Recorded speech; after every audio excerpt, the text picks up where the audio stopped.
I've noticed over the years that A, a lot of us have fears, and B, a lot of us think that we are the only people who are dealing with said fears, and C, that's absolutely wrong. And the magic that can happen when people have the courage to admit that they are scared about something or that they're bad at something, when they show vulnerability and they voice that, what I see happen over and over is that other people in the room will slowly raise their hand and say, me too. I also have a complicated relationship with my mom. I also have stretch marks. I also have debt. I also haven't been on a date in 5 years. There's a sense of shame around a lot of those different issues. And the shame starts dissipating when you realize that there's other people who are going through the same thing. Welcome to Spark Joy, the podcast dedicated to celebrating the KonMari method and the transformative power of surrounding yourself with joy and letting go of all the rest.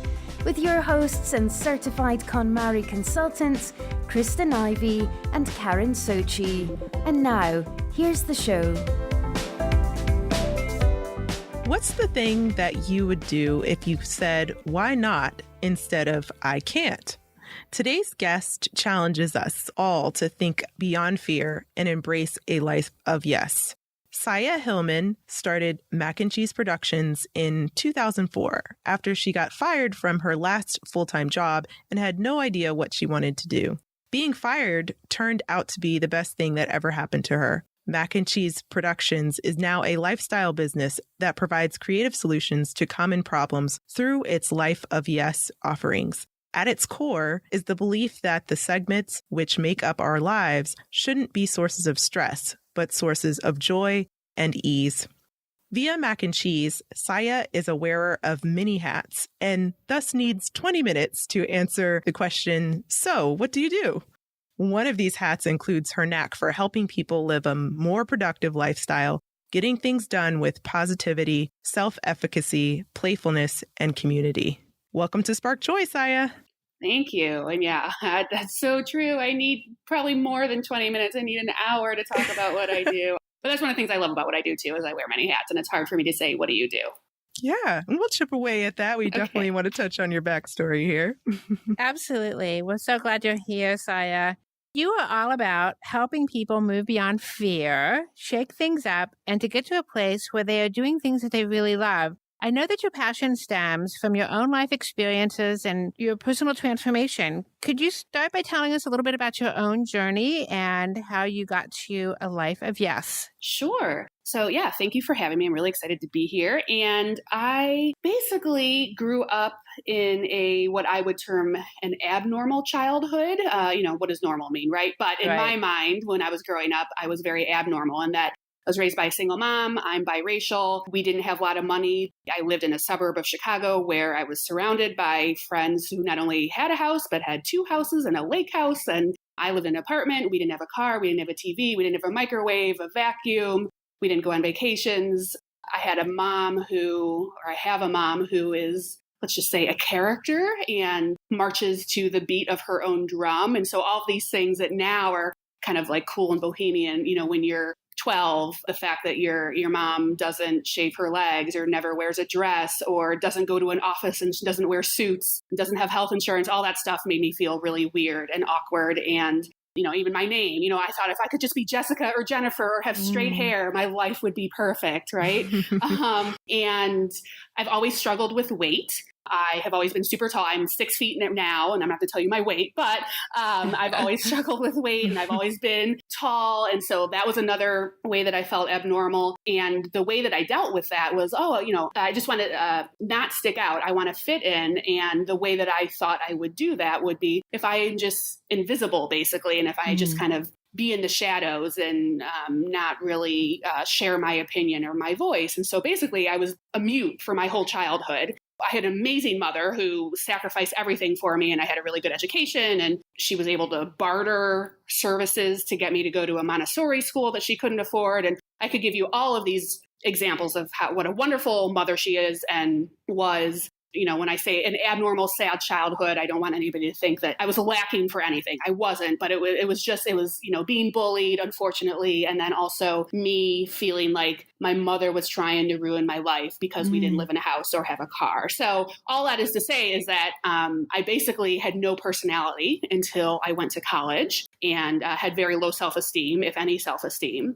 And then I got to college. I went to Boston College, which is a very white Irish Catholic place, and I am not any of those things. So I really stuck out. But I learned in college that was kind of the watering of the personality that I started growing. And now I'm overflowing, I think. People always ask, have you always been this way? And no. But when I got to school and people started treating me as this like exotic bohemian who was so different, but in a cool way, I was like, oh, maybe the things that make me different aren't things to be ashamed of. And quite honestly, one of the reasons I was able to go to BC was through scholarships, and I played up all the things that made me different. I got scholarships for being tall, for being Black, for being Jewish, all of these things that, I thought, again, were abnormal. College is really where I started to flourish and to embrace all of the things that I used to be ashamed of. And then I saw the magic that happened when I did it for myself. And that's what kind of planted the seeds for wanting to do that in my adulthood, in my career, to help other people to also feel good about themselves and realize that what makes you different are not things to be ashamed of, but to hold up to the light. That's so interesting. And how did you come up with the name Mac and Cheese Productions? I'm sure there's a great story behind that as well. What does it represent? When I got fired, as Kristen alluded to, I had no idea what I wanted to do. I knew I never wanted a boss ever again. And I also knew that I wanted a name of a company that when you heard it, it was memorable, it made you feel good, universally loved. I've noticed over the years that as adults, we love nostalgia. We love hearing songs from our childhood, from college. We love thinking about clothes from that time and, just all those memories of college and childhood, which were really positive times for a lot of us. And so when I got fired, I sat down and I made two lists. I made a list of what are all the things that I could do that I could possibly get paid to do, no matter how ridiculous they sound. And things like play board games, sit on my couch in flip-flops and jeans, have other people come to my home and me not have to leave. So all these things that, you would look at this list and like, yes, I don't think you can get paid to do any of that, right? So I made that list. But then I also made when I think of these things, they make me feel warm and fuzzy inside, and possibly they will make other people feel warm and fuzzy. So things on my list were like Cabbage Patch Kids, overalls, peanut butter and jelly sandwiches, mac and cheese. And so I had that list. And then on the other side of the page, I had, when I first started Mac and Cheese, I was doing video. So I was like, I need a digital media or productions, video, AV, that type. And then I was like, I'm going to smush those two columns together and that will be the name of my business. So I went through these lists and I just started saying them out loud. What sounds good? Peanut butter and jelly, digital video, all it's just kind of Cabbage Patch Productions, et cetera, et cetera. And I happened on Mac and Cheese Productions, and that is how the name came about. And I cannot tell you how lucky I feel to have named my business the name that I did. People will forget my name, but I cannot tell you how many people come up, you're Mac and Cheese, oh my God, I know you, I heard about you. So it's definitely memorable, and it definitely makes people feel good. Yeah, absolutely. I love Mac and Cheese. Good. And you're absolutely correct. I will never forget the name of your company. And honestly, if I come across somebody who doesn't like Mac and Cheese, I don't know if I want you to be in my world, right? That's such a good point, right?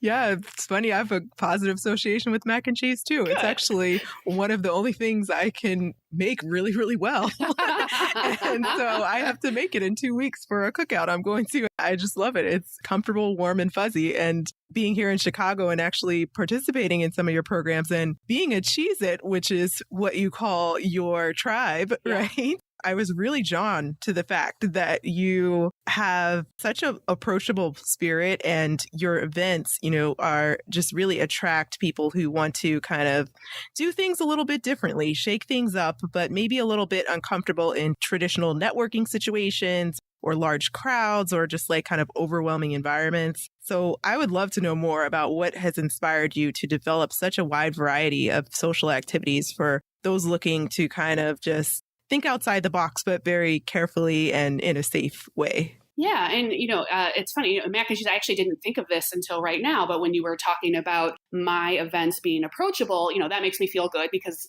I strive for that. And I feel like I want my business to reflect my personality. And I think that's another reason I was drawn to the name mac and cheese, because when you think mac and cheese, you don't think, fine dining, right? It's comfort food. It's, it can be cheap, and I'm super frugal. And I want people to come to my events and be in an environment where you don't have to dress up. You don't have to be uncomfortable.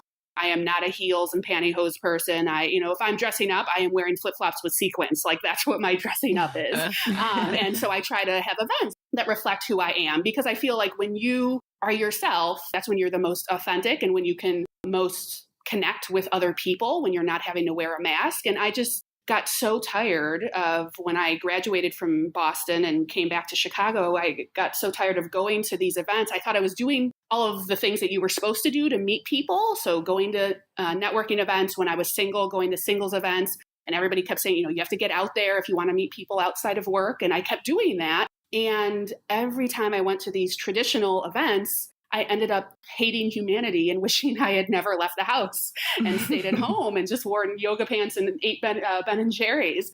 I was like, this can't be the rest of my adult life, is either not going out at all or going out and wishing I hadn't gone out. So for selfish reasons, I started throwing events that I would actually want to go to. Again, that has that just comfortable, be yourself vibe. And then I noticed that turns out a lot of people don't want to go to those traditional networking events where people are just, throwing business cards in your faces and or they're centered around drinking. I've never been a big bar person, or it's not even necessarily about the drinking. It's just there's something about being in the atmosphere of a bar or a conference room. And that's one of the main reasons so many of my offerings are in my live workspace that has really comfy rugs and couches and armchairs and a fireplace. And in the wintertime, I ask people to bring their own slippers, because you can't be a bad person when you're in slippers. And actually, that's how I met my husband. As I met my husband at one of my own events, and we were both wearing slippers, and I love that. And I was probably like sweating profusely and had frizzy hair and, cleaning up spills and chopping cheese. And I love that someone found me attractive in that setting. So, all the events that I do feel reflect my personality. And I think that, you mentioned fear as being a cornerstone to what I do. And I've noticed over the years that A, lot of us have fears, and B, a lot of us think that we are the only people who are dealing with said fears, and C, that's absolutely wrong. And the magic that can happen when people have the courage to admit that they are scared about something or that they're bad at something, when they show vulnerability and they voice that, what I see happen over and over is that other people in the room will slowly raise their hand and say, me too. I also have a complicated relationship with my mom. I also have stretch marks. I also have debt. I also haven't been on a date in 5 years. There's a sense of shame around a lot of those different issues. And the shame starts dissipating when you realize that there's other people who are going through the same thing. So trying to create that warm, comfy environment that not only gets people to just be themselves, but also gets people to get out of that proverbial comfort zone. As adults, it can be really hard to find community and to make friends. And who wants to, be a 40-year-old saying, I don't have any friends, I need to make more friends, right? So I also try to create environments where it's okay to admit stuff like that. And not only admit that, but I'm going to help you find that community, that you're looking for. Those are the things I think that drive me in all of my wide array of offerings. Yeah, I think the first event I ever went to was a mac and cheese ideas potluck. And I was really just trying to meet people in Chicago because I think I just had arrived here from Virginia. So I was already starting to lean more towards the entrepreneur way of doing things than the typical corporate environment, which is associated more with the traditional way of networking. So I was like, yeah, this is more my vibe now.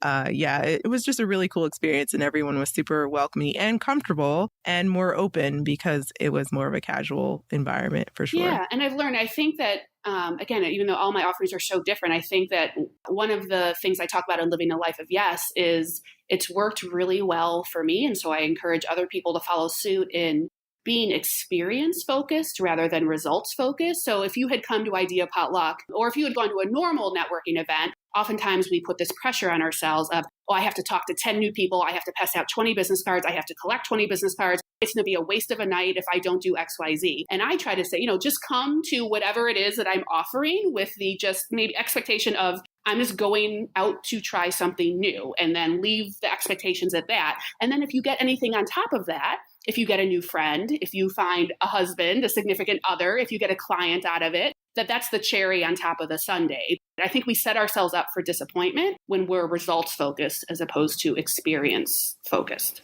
That's so true. And it's a completely different energy that's projected depending on which side of the fence you're on, for sure. And really, it all boils down to fear. It's one of the things we both have in common is we help people do things that they really are challenged by or they absolutely hate to do. In your case, it's things like sales or self-promotion or public speaking. And in our case, it's definitely tidying up and staying organized and maintaining that. I would love for you to kind of talk a little bit about productivity, because I know that is the one thing that we both dip our toes in from different perspectives here, and a topic that you absolutely love, but most people hate. Yeah, that's the type of topic like I will stay in on Friday night to learn the newest productivity app. And actually, my husband and I, our first conversation that we ever had was about spreadsheets, and we flirted with each other over the topic of spreadsheets. So yes, I am a productivity nerd. I am a proud productivity nerd, and I could talk about my favorite apps and tools ad nauseum. But I think it's so gratifying to be able to either do something for someone else with ease and joy, where you have ease and joy doing it, but they would have complete stress and pain doing it. So either you do it for them, or I also love helping them transform that thing, whatever the thing is that is causing them pain or stress, into something that is filled with ease and joy. As far as productivity goes, you mentioned my tagline of life of yes. And what that means to me as far as productivity is concerned is I always think about how can I make life easier? Especially there are things in life that we have to do that maybe we don't want to do, but we have to because, adulting, right? Paying the bills or going to the dentist, that type of thing. Those aren't fun things, but we can make them less painful. So one of the things for productivity, well, I usually am a digital productivity nerd. One of the analog things that I nerd out about and philosophies that I try to follow is making your everyday life easier. So what I mean by that is I have actually drawn a Life of Yes map of where I live. I have a Life of Yes radius. Basically, what it's saying is for the service providers that I have to go to or want to go to, your doctor, your dentist, your mechanic, if you have to go get a root canal, even though you love your dentist out in the suburbs, do you want to spend a 45-minute drive out there to go get a root canal and then 45 minutes back?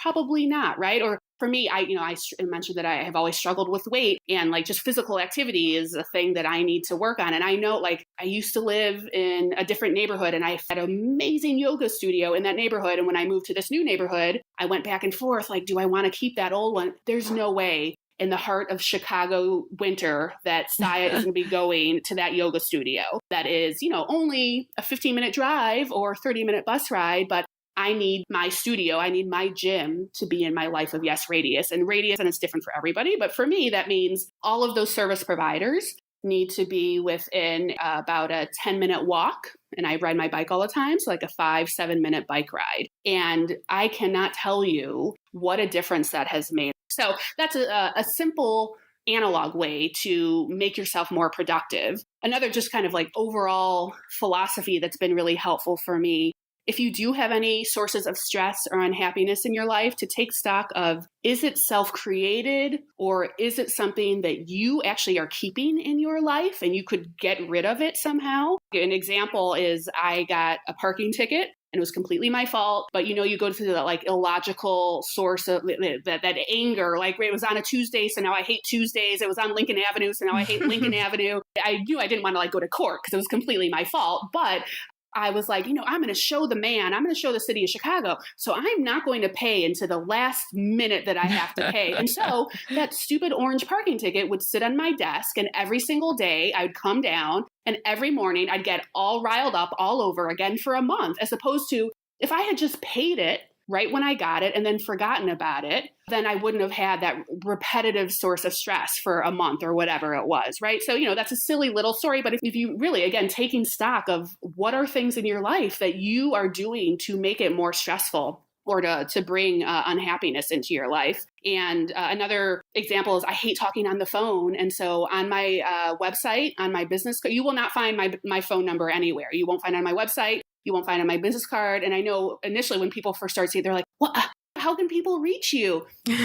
People can be reached without the phone, right? And I'm a big believer of like, you should set up your life in the way that you want it to be lived. And, if there is a client out there that for whatever reason is not going to work with me because they can't, I've never had, this is all hypothetical. I've never known of someone who's like, well, I wasn't at work with you, but because your phone number wasn't available, now I'm not. So all that is to say is, again, making it easy for yourself. I know that if my week was packed with back-to-back phone calls, I would hate what I do for a living, and I would never want to go to work. For some people, they hate emails, and they would much rather talk on the phone, right? So that, my way is not the right way.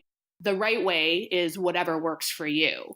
If you ladies know Gretchen Rubin of the Happiness Project, the author, talks about, do you want to push downhill or push uphill, right? And hopefully your answer would be, I want to push downhill. It's a lot easier to push something downhill. That goes back to just like taking stock of like, what in your life are you making harder for yourself? And can you make it easier? And Mark Twain has a great phrase, eat the frog. Basically, that's saying that if the first thing that you do in the morning is to eat a live frog, that you can go through the rest of the day knowing that the worst is behind you because you started the day eating a live frog. And so I try to keep that in mind too. Like, we're all going to have things that we have to do, like I said, that we don't want to do. And so many of us, the way that we deal with that is we keep putting it off and putting it off and putting it off. And then again, you're inviting that source of stress. Every time you see that thing on your to-do list that you don't want to do, you're going to get angst. And, as opposed to like, just do it. Like, it's not going to be fun to do it, whatever it is, but at least you can cross it off and not have to think about it again. So I encourage everybody to eat the frog.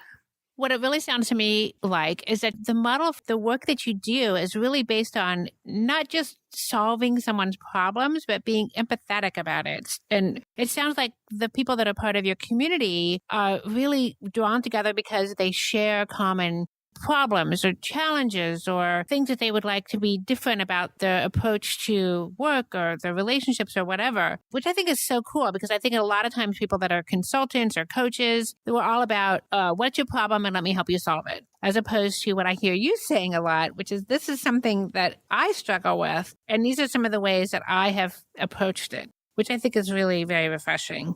I have learned, and actually I wish I could say that I am uber intelligent and strategic, and this is why this happened. It's not. This was a complete accident. But one of the things I do is I'm a professional speaker, and my first paid speaking gig, I don't know what possessed me to do this, but I decided to get up in front of the 300 people in the audience at the Museum of Contemporary Art here in Chicago. And I said something about my stretch marks. It had nothing, it was not, and I am someone who I had prepared that speech, and that stretch marks, sharing about my stretch marks was not in my notes that I had in front of me, but I don't know why I said it.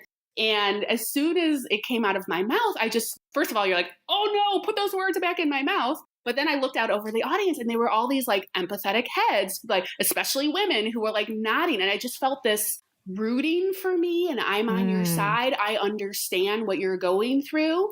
And that completely calmed me down. And so that was my first lesson first peek into the magic that can happen when you are vulnerable. And you share something that is a source of pain, angst, stress, whatever it is, right? I'm not really excited that I have stretch marks, or I don't really like going around sharing that. But such magic can happen when you do voice whatever it is that is causing you any type of negativity in your life. And then there's a bonding that happens almost immediately, whether it's because, oh yes, I also have stretch marks.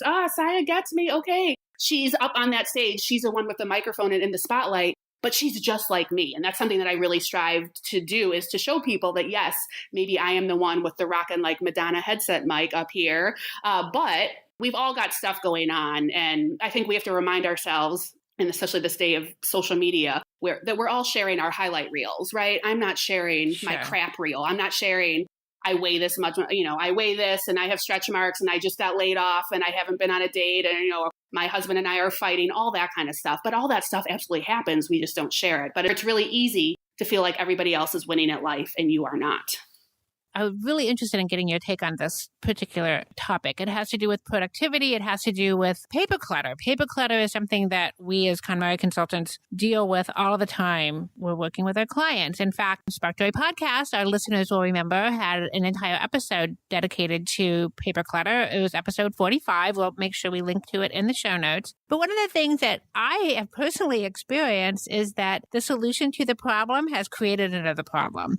So, for example, we talk to our clients a lot, and I certainly have embraced this idea that everything should be digital if possible. So in digitizing everything, in some cases, we just create different kinds of clutter. For me, it's my photos. So I have way too many photos that are very unsorted and very untidy for someone who tries to be organized in all things. How would you suggest people approach this issue of moving from one type of clutter to another, especially when it comes to digital things? Yeah, it's so true that, on paper, we're like, oh, technology and digitizing everything, that's going to solve everything. But yeah, you're totally right. Now there's just new problems. But I'll address it. You just brought up photos. And one of the best decisions that my husband and I made was we love traveling and we love travel hacking. We pretending that we're Oprah and traveling the world, staying at really expensive places, but not paying really expensive prices. And so we travel all the time and we would take all these photos and we would get home and, we'd have these hundreds of photos and have the best intentions. Yeah, we're going to go through, we're going to edit and all that. And of course, it never happens. So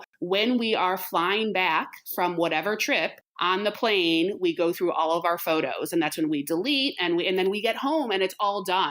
I think we need to get away from the adding things to the to-do list because we all know what happens when I have more time, when it's a better time. I call the perfect time unicorn does not exist, right? That is the Life of Yes mascot, the perfect time unicorn is invisible and you're never going to have more time. It's never going to be a better time. So you just need to do the thing that you need to do and do it now. And so just as far as photos go, that is as far as travel photos, anytime you have an event or whatever, carve out time to edit them and then to organize them. Actually, a specific area that has been causing me a lot of stress in the digital realm has been my seemingly never empty folder of to read later items. And every time I see that folder, I feel bad about myself. And same thing with my Kindle. All of the books that are on my Kindle that I have not read, I feel bad. So again, this is an example of, do you have a source of stress that is self-created? I am creating it. Nobody else is doing this to me, right? And so I decided I'm going to take this Life of Yes pledge where it comes to digital items that I can no longer download another book or download a free anything. We all get like so excited. Oh, a free PDF. Yes, I have to have it.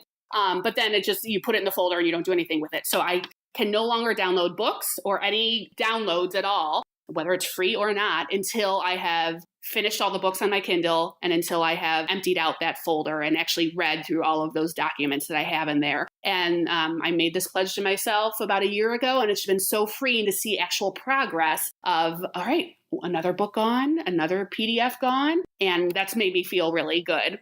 So I think just the big picture lessons there would be, again, that perfect time unicorn does not exist. Stop moving it. I think we move stuff around a lot, right? Instead of dealing with it. And that's like a temporary Band-Aid fix. If we have a deadline for ourselves and then we don't meet the deadline, oh, well, I'll move it to Friday. I'll move it to next Monday. But then you just keep moving it, right? And then every time you see it, you feel bad about yourself. You need to get to that place of, am I really never going to do this? And just take it off the list and then be done with it? Or you need to say, okay, I need to stop moving this around and I need to actually carve out 3 hours on Saturday and I'm going to tackle my inbox or whatever it is. One of the big problems that I saw as far as like making more work for myself, I consider myself very organized, but I do think you can be too organized. An example is in Gmail, you can have all these labels and you can label all your emails, multiple labels, right? And so I spent all of this time perfecting what I thought was,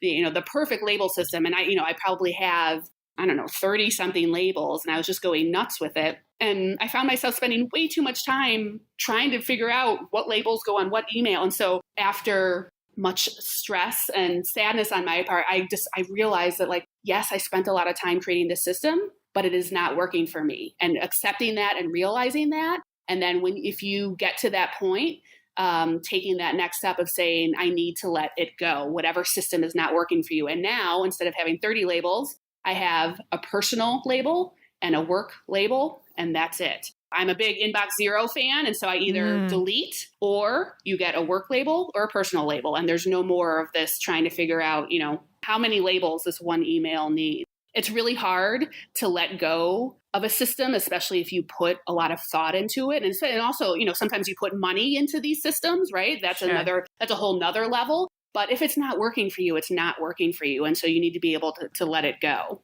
I love that idea. Letting go of the system. Yes. Right? Releasing the labels. I'm a big fan of minimizing the labels. I do get a little specific when it comes to my business emails, but I do also have a to read folder. But for emails that come through from influencers that I've chosen intentionally to follow, but realized if I don't read this until December and I just read it in like a batch fashion, I'll be okay. Like I'm not going to be needing this information year round. So I've kind of compartmentalized it that way. But I love your strategy of just personal and business because it reminds me of just the simplified way that we treat KonMari papers, which is just 3 categories: action, which is basically your active inbox. And then also just for forever emails you might have to keep forever, and then emails you might have to keep temporarily. But it's so interesting how in the digital space, that's so hard to translate. In the paper space, it makes a little more sense. But in the digital space, we just think, oh, we have all the space in the world, right? Because we have cloud, this, that, and the other. We have leftover hard drives. We have email that allows you like thousands, hundreds of thousands of emails before it gets full. So it's just so interesting because we can fall into that trap of just letting ourselves build and build and build. Tanya, one of our Spark Joy listeners, sent us a question about digital clutter recently. She said, after decluttering paper all day, I sit down on my lovely tranquil desk, open my laptop, and there on the first of my 6 email accounts are 20,000 unread emails. I'm not bothering with the unread ones. I just make a point of unsubscribing from at least 5 every morning on my walk. Are there any other tips you have for digging out of that email clutter? Yeah, let's do 2 tips. Like I said, I could give you a gazillion tips. Let's do 2 email tips. So inboxes, I think that's a huge source of stress for a lot of people. And I mean, honestly, I'm starting to break out in hives when I think of my friends who have 30,000 unread emails. I'm like, oh my God, if I have 7 emails in my inbox, I am getting oh my God, I'm stressed out. I have 7 emails. So if you have 30,000 unread emails, personally, I don't think it is worth trying to organize that. That's one of those scenarios where I will say, going nuclear is the best solution, which what I mean by that is either just completely deleting everything and starting fresh, or everybody can get free email addresses, starting all over and just opening up a new email account. And then hopefully using better practices with this blank slate where you're not going to get to that point. And one of the best ways I have found for me to manage my inbox is having basically a conversation account where I have 7 different emails that all filter to this one account, but that's where I have conversations, as opposed to my everything else catch-all account, which is where I have, my travel deals and all of my bank statements. And anytime I sign up for a newsletter, anytime I order anything from Amazon, the email account that I give to Eventbrite when I buy something, all of that stuff. If I had to deal with all of that noise on a regular basis, I think I too would become one of those 30,000 unread email people. But because I'm so selective about what appears actually in both inboxes, I don't get that overwhelm. It never gets to a point of paralyzation. I think that's an issue for a lot of people is I'm completely paralyzed because I know I have a problem, but it's so overwhelming to me that I'm not going to do anything, which is, that's obviously not good. So I used to sign up for every single newsletter with this email account, but then I was getting all these emails. And even though I want to read those newsletters, it just got to be too much. And then I would feel like I'm failing because I have 20 unread emails in this inbox that I want, but I just don't have time to read. And I would feel like a failure if I deleted it or let it sit there, or I couldn't win that game. So I was like, how can I still want to get that content, but I don't want it in my inbox. So that's when I just discovered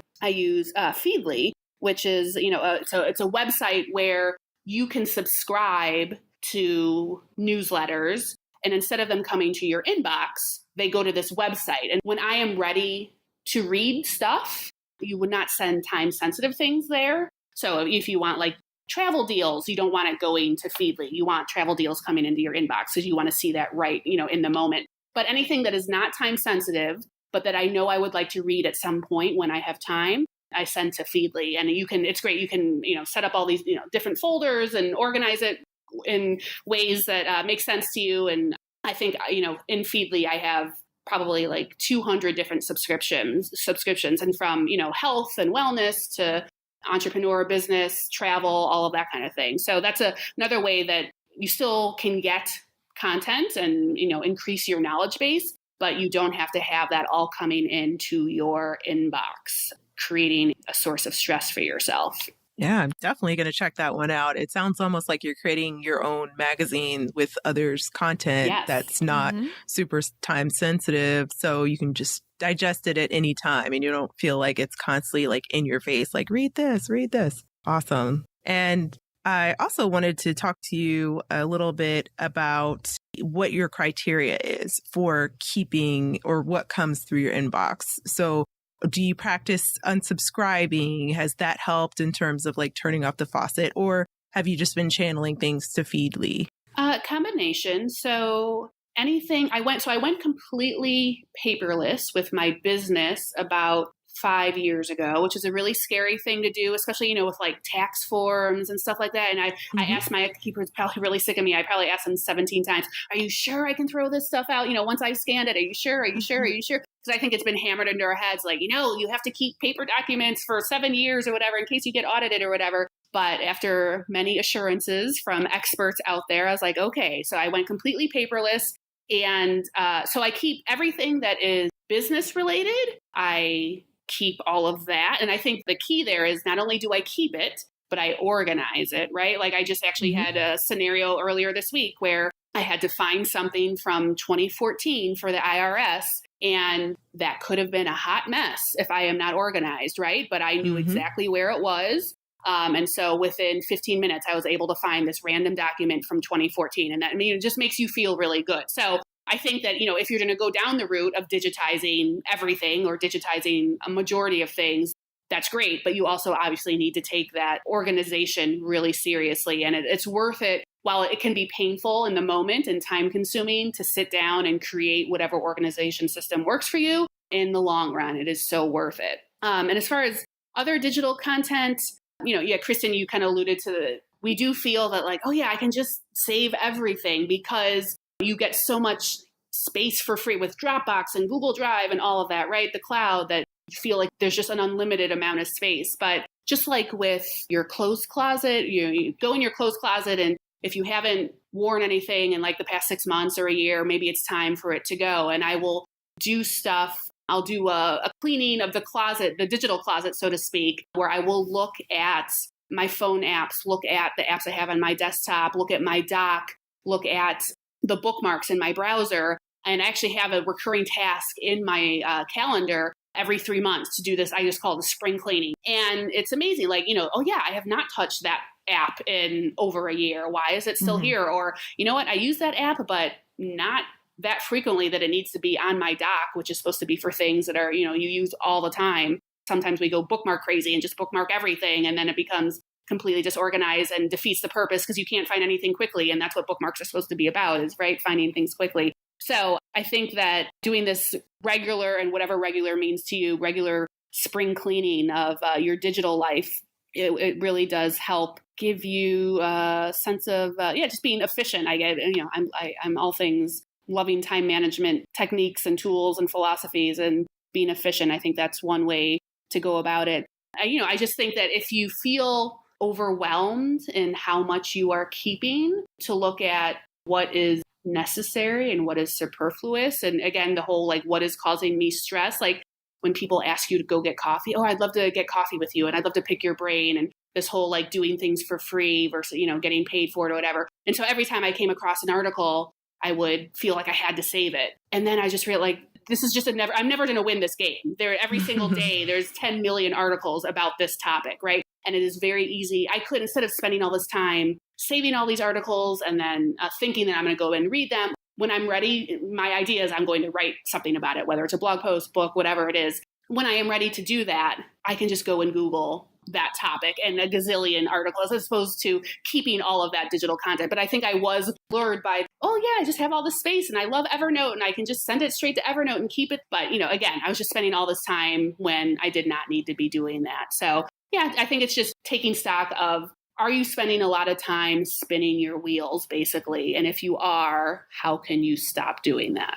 I am also a huge fan of Inbox Zero. It's my goal every day. If there's anything that causes me anxiety, it's seeing too much stuff in my inbox. But I also like your approach to really kind of takes into account the reality of whether or not you're going to be able to get to things immediately. For me, I have any client correspondence, anything back and forth from a client goes into a particular folder pretty quickly. As soon as I've addressed whatever it is, if I need to respond or set something up or whatever it is. So I keep those, I guess, indefinitely because I never know if I need to refer back to the conversation I had with a client. When it comes to things like business expenses, because I try to get as many of my receipts and things via email, I put them in a folder, knowing that I'm not just going to put them into my accounting system right away. But then every couple of weeks, it's my sit down on a Sunday afternoon and pull all of those receipts out and put them into my accounting system, and then I can let those go. The stuff in my inbox, it's usually something that I need to actually do right away. Right. There's a call that needs to be made. It's something I'm not sure about or something like that. And I really like this idea of, okay, so my goal is to not have anything in my inbox. What needs to happen for that to be a reality? And it's really a trap to get into this habit of what I call jockeying your email, which means that you're constantly sitting on top of your email, trying to address everything as it comes in, which I think a lot of people try to do as an effort to be productive and to stay on top of their email, when I think really what they're doing is creating more of an issue. I really admire people who can look at their inbox a couple of times a day. I'm not anywhere close to that, but it's definitely a goal. And you mentioned something, actually, both of you touched upon bulk work, which I think is another thing that's been really helpful for me to try to follow, is that whether it's email, whether it's phone calls, whether it's, you mentioned sitting down with your receipts like every couple of weeks. Like, I think that is a great way to handle, especially things that maybe you're not looking forward to. Would you, if you're not looking forward to something, like I mentioned that I hate talking on the phone. So initially I was like, oh, okay, well, I will spread out these phone calls and I'll take this phone call on Monday and this phone call. But then like for the whole week, I'm hating my life because I have phone calls as opposed to bulk work. No, Wednesdays from 2 to 5, that's when I do phone calls. And I'm not looking forward to it, but it's a lot easier to just, all right, I know I have to just sit down and bear and get through it. And then it's over. And then I don't have to think about it until next Wednesday. And I try to do bulk work for almost everything, both in personal life and entrepreneurial life as well. And I have found that to be a lot easier to manage. And, when you talk about email, that I think email is a great example of, I think so many people are leaning towards I am not going to check email until noon and 3 every day. And because there's all this research that shows distractions and interruptions are like the bane of our existence, and they're so counterproductive. And even though you say to yourself, I'll just go check email, there's no just going to check email. Like, 30 minutes, 45 minutes later, you're still going down that rabbit hole. Or even if you do just go for 5 minutes, there's all this research that shows it takes you a good 15, 20 minutes to transition back into whatever you were doing. So think of all that wait. And if you're checking your email 30 times a day, think of all that wasted time there.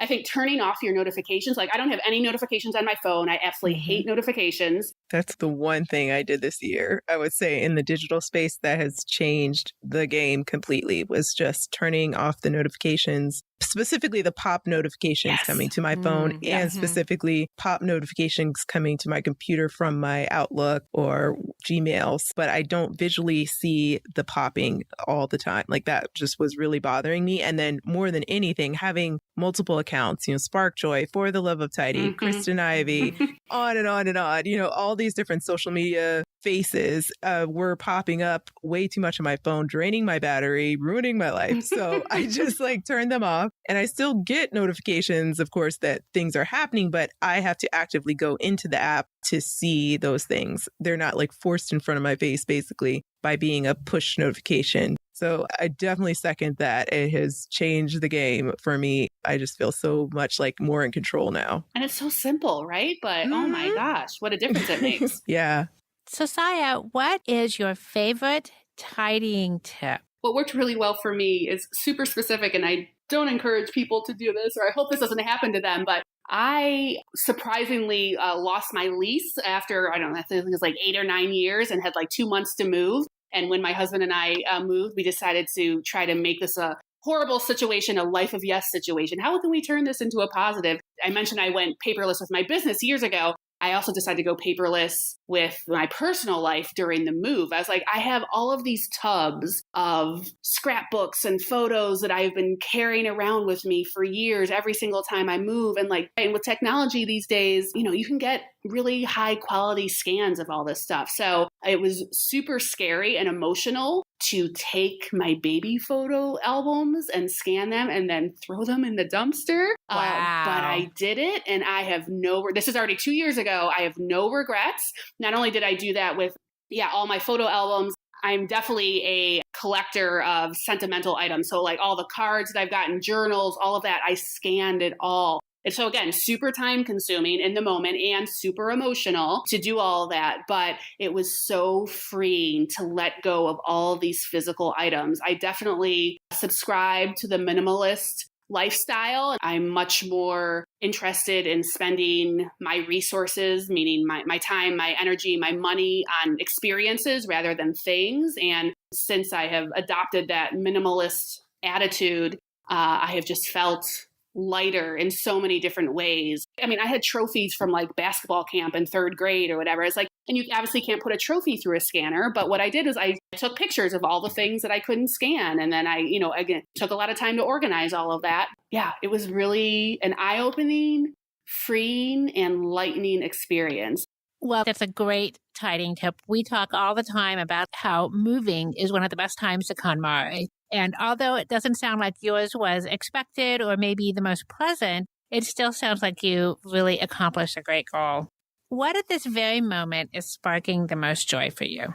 So I mentioned earlier that I love travel, especially if I can fake Oprah travel, right? My husband and I are both turning 40 this year.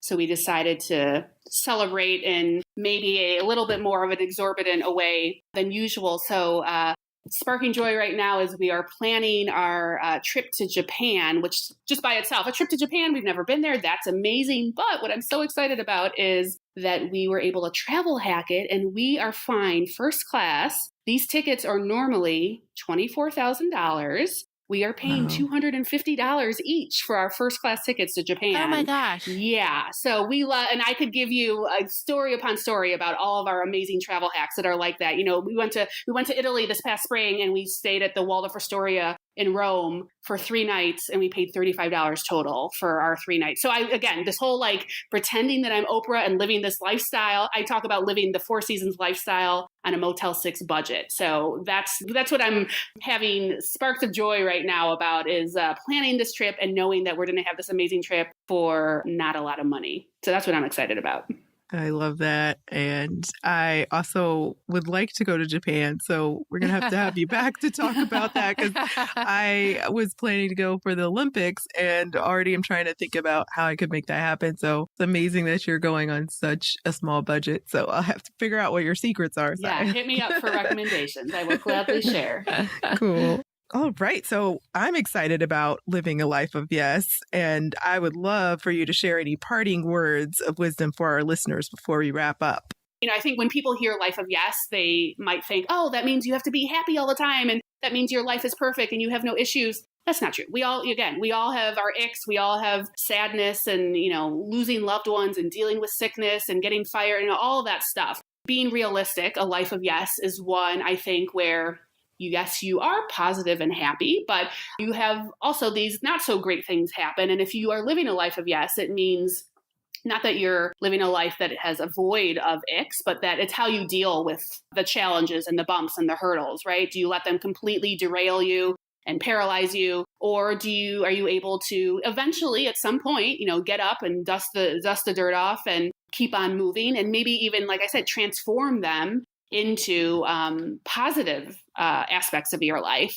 And then it's a lot easier to deal with those downtimes when you surround yourself with supportive uplifting, positive people. And so if you have a lot of negative Nellies in your life or Debbie Downers, it can be really hard to let go of people who are like that, especially if they're family members or friends of yours. But I do think that we need to practice self-care and self-love. And a lot of us do not do that or do not do it well. And one of the ways that we don't do it is that we keep toxic people around us. And positivity is really infectious, but also so is negativity, right? So what do you want to be infected with, positivity or negativity? So surround yourself with cheerleaders and people who support you. And then the last thing, a life of yes wisdom, I guess, is choosing movement over stasis. And I think that so many people are scared about, looking stupid or making a mistake, so they don't do anything. And that to me is the wrong choice.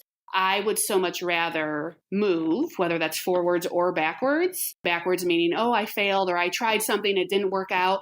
I would so much rather that than getting, to the end of my life and being like, oh, what if? I wish I had. I don't want to have regret on my deathbed. I don't want to wonder what if. I want to know that I tried and, well, maybe it didn't work out, but that's okay. I tried and hopefully it can turn into a learning experience. And one of the top 3 choices that I have made as an adult was to force myself to take an improv class. Improv is the absolute best, worst, scary, most horrible, wonderful thing I think that adults can do, because I think the skills that you learn in improv are so applicable to everyday life, and things like being able to think on your feet, working with lots of different personality types, saying yes, having your default be yes as opposed to no, and why not as opposed to I can't, and just letting go of judgment of yourself and of other people. The epitome of living a life of yes is I went to an improv show once, and I saw a girl in the show accidentally fall off the stage. And so for the rest of the show, her teammates would on purpose fall off the stage so that what she did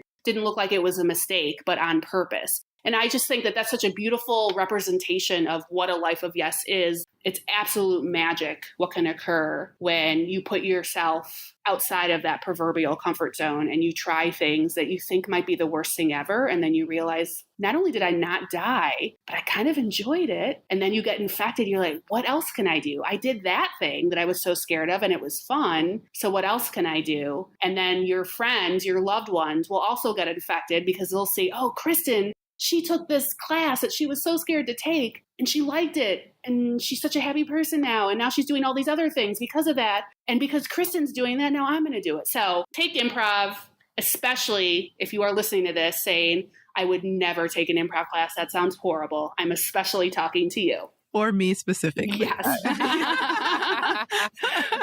I definitely haven't dabbled in improv yet, but I've witnessed you and your husband just going out there and being unapologetically who you are. And it's amazing and inspiring. And thank you so much for joining us here on Spark Joy and just sharing your message and infecting us with so much positive energy. And it's been a pleasure to talk to you tonight. Thanks for having me, ladies. Thank you, Saya. It was really great to have you on the show. Saya can be reached at macandcheeseproductions.com. She's on Instagram and Twitter at Saya Hillman, and she's on Facebook at Mac and Cheese Productions. So now we want to hear from you. Tell us your burning, tidying questions or share stories about how KonMari has impacted your life. You can find us at sparkjoypodcast.com and click Ask Spark Joy to leave a question or comment for a chance to be featured on next week's show. While you're there, sign up to join our Spark Joy podcast community and get notified when each episode airs. You can also join the Spark Joy podcast community on Facebook, Instagram, or Twitter at the handle at Spark Joy Podcast. Thanks for tuning in, and we hope your day sparks joy.